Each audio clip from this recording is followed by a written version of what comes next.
October 29, 1949. American Hospital of Neuilly, Paris. A man is dying of cancer. His students surround him, awaiting his final words. But what George Gurdjieff will do in his final moments will challenge everything you think about death. Because this is no ordinary guru. This is the man who spent decades teaching that most people die asleep, having never truly lived. Stay until the end, because I will reveal what Gurdjieff said about the tunnel of light that so many report in death, and why his answer might completely change how you face your own end. George Ivanovich Gurdjieff was not just a mystical philosopher. He was a force of nature. Born around 1866 between Armenia and Russia, Gurdjieff spent decades traveling the East, Egypt, Tibet, Central Asia, seeking esoteric knowledge in hidden monasteries and secret schools. When he returned to the West in 1912, he brought something radical with him, a teaching he called the work, or the fourth way. His central message was unsettling: man lives his life asleep, and asleep he dies. For Gurdjieff, 99% of humanity lived in a state of waking sleep, a kind of collective hypnosis where people believe they are conscious, but are actually functioning like automatic machines. You do not possess consciousness, he would tell his students. You only imagine that you do. But here is what is truly shocking. Gurdjieff did not just teach abstract philosophy. He prepared his students for something very specific: the moment of death. Because for Gurdjieff, how you die determines what happens to your consciousness afterward. July 1924. Gurdjieff drives alone from Paris to Fontainebleau. Suddenly, his car goes off the road. The accident is catastrophic. When the ambulance arrives, Gurdjieff is unconscious, his head covered in blood. Charles Knott, one of his students, recorded the moment. He murmured only, many people, many people." Doctors did not believe he would survive. But something extraordinary happened during his recovery. Witnesses reported that, after the accident, when Gurdjieff finally regained consciousness, he said something disturbing to his closest students. "Now all organs are destroyed." And then added, "It was necessary. I needed to experience this." For some researchers, that accident was not accidental. It was a conscious experiment, a way for Gurdjieff to voluntarily experience the boundary between life and death. But what did Gurdjieff really experience in that accident? And why, after recovering, did he immediately change the entire focus of his work? After the 1924 accident, Gurdjieff did something unexpected. He closed his institute and spent the next few years writing. During his recovery, Gurdjieff began to dictate his masterpiece, Beelzebub's Tales, to his grandson, a deliberately difficult book to read. The reader needed to work to understand. But most importantly is what he taught about death in the following years. One of his students recorded a crucial conversation. "Gurdjieff, ask yourself who will have difficulties if you die like a dog. At the moment of death, you must be completely conscious of yourself and feel that you have done everything possible to use all your capabilities in this life given to you." He added, "Man needs to be taught from the esoteric school how to breathe, eat, move, and die correctly." For Gurdjieff, there were two types of death.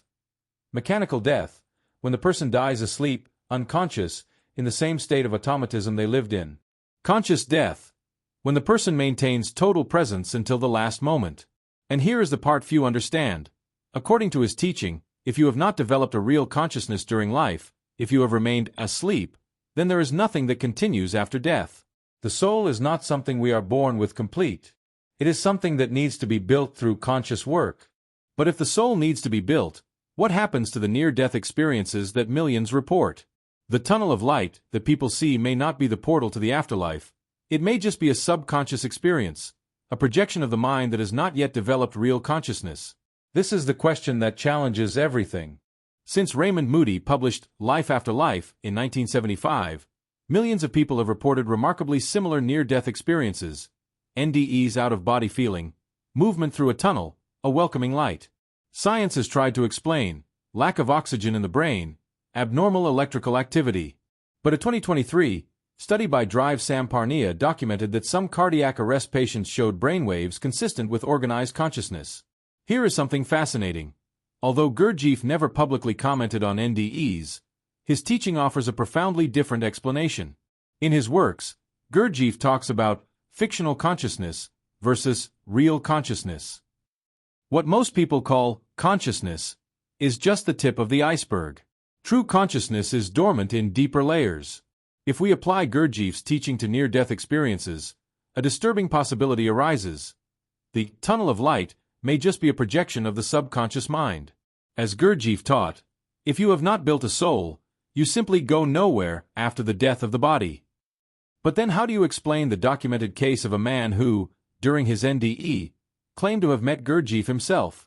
This case was documented in the Near-Death Experience Research Foundation. Doug F., a man who had an NDE, reported that after leaving his body, he was greeted by various beings.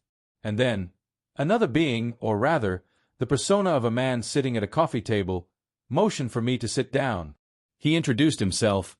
In my last life on Earth, I was known as George Gurdjieff. Doug claimed he did not know that name at the time. He negotiated the terms of his return, with one condition, that you do not take this memory from me and that I retain this entire experience intact. And apparently, Gurdjieff agreed. This account raises a fascinating question. Was it really Gurdjieff? Or was it a symbolic projection of Doug's consciousness? In Gurdjieff's philosophy, only those who have developed a true essence can go somewhere after death. Gurdjieff would certainly qualify. But the real proof of Gurdjieff's teaching is not in third-party accounts. It is in what he himself did when he faced his own death. For the second time. Gurdjieff, now over 80, suffered another severe car accident. J.G. Bennett, one of his students, described the scene. I was looking at a dying man. It was a dead man, a corpse, who got out of the car, and yet he walked. Gurdjieff, with iron tenacity, managed to get to his room, sat down, and said, "Now all organs are destroyed." But again, against all medical expectations, he recovered. Some of his students were shocked, but Gurdjieff was not invulnerable. And that was exactly the point. He lived according to his own teaching. Conscious suffering and conscious work are the basis of all evolution of man. He was not trying to avoid suffering or death. He was using those experiences as fuel for something greater. October 1949. Gurdjieff is dying of cancer at the American Hospital of Neuilly, Paris. But even in his final days, he continues teaching. 2 weeks before his death, he did something strange. He drove to the Russian cathedral on Rue Daru with 4 or 5 men, stopped in front, and sat in silence for nearly an hour. They only remembered this later, when they met in the same cathedral, around his coffin. 2 days before dying, Gurdjieff called Jeanne de Salzmann to his bedside. What he said to her was never fully revealed. But she dedicated the next 40 years to preserving and transmitting exactly what he taught her. William Welch, doctor and student of Gurdjieff, was present at the moment of his death. Years later, he wrote, "I shall not attempt to describe the actual moment of his passing, for though I was present, and the events that occurred were unique in my experience, I do not know their meaning." One witness said, "It was as if he said, 'Now I go away with all my secrets and my mystery. My work here is finished.'" So, what did Gurdjieff really teach about death? Here is the truth few want to hear. 1. Death is not the end, but it is also not a guaranteed beginning. If you lived your life asleep, there is no real you to continue. You simply go nowhere. 2. The fear of death is natural, but useless. One of the best ways to awaken the desire to work on yourself is to realize that you can die at any moment. 3. Preparation for death is preparation for life. The work of awakening consciousness is not about what comes next. It's about being present now. 4. The tunnel of light can be a trap, in the sense that it is easy to confuse subconscious experiences with real consciousness. 5. You must build a soul while you are alive. The soul is not a birthright. It is an achievement. On the day of Gurdjieff's funeral, something strange happened. Exactly at the end of the ceremony, the lights in that entire Paris neighborhood abruptly went out. Many interpreted it as more than a power failure. George Gurdjieff died conscious. He worked until his last breath, turning even his death into a teaching. His message remains, man must live until he dies. Live truly, conscious, present, every moment used as work. Because in the end, the only question that matters is, when your time comes, will you be asleep or awake?